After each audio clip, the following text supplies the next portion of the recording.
We now turn to Spoke 12, the 12th century. I'm looking at biblewheel.com/history/C12 underscore learning.php.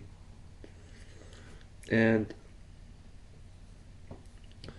we're looking at 2nd Kings, which is the 12th book of the first cycle, Nahum, the 12th book of the second cycle, and Titus, the 12th book of the third cycle. And right off the bat, when you think of 12, you're reminded, or I'm reminded, the 12 disciples of Jesus. And 12 had to do with learning, discipleship, and here's what 2nd Kings had to say. Then the king of Assyria commanded, saying, Carry thither one of the priests whom you brought from thence, and let them go and dwell there, and let him teach them the manner of the God of the land. Then one of the priests whom they had carried away from Samaria came and dwelt in Bethel, and taught them how they should fear the Lord. This was in 2 Kings 17.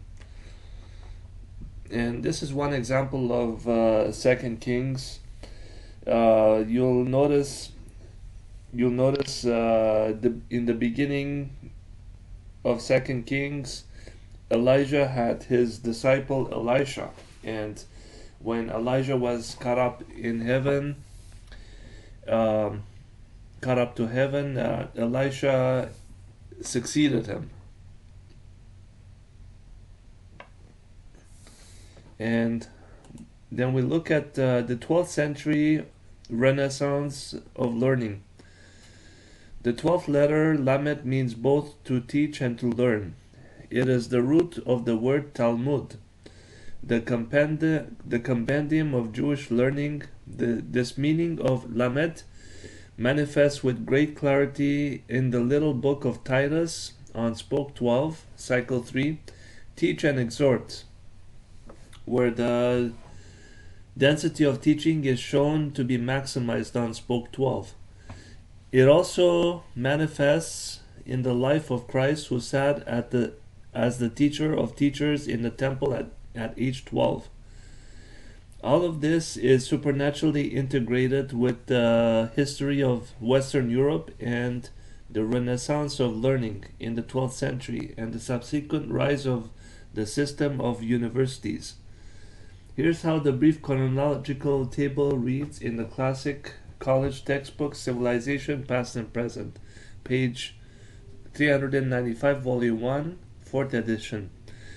Renaissance of the 12th century, return of classical learning to the West, translations of Greek and Arabic works, rise of universities, Bologna, Paris, Oxford, development of professional curriculums in law, medicine, theology, revival of Latin poetry, development of vernacular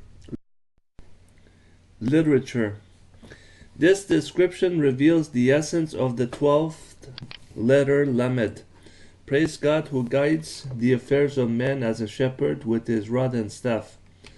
The distinction between the Renaissance of the 12th century and the Italian Renaissance of the 15th century is discussed by Charles Homer Haskins in his introduction to his book Renaissance of the 12th Century.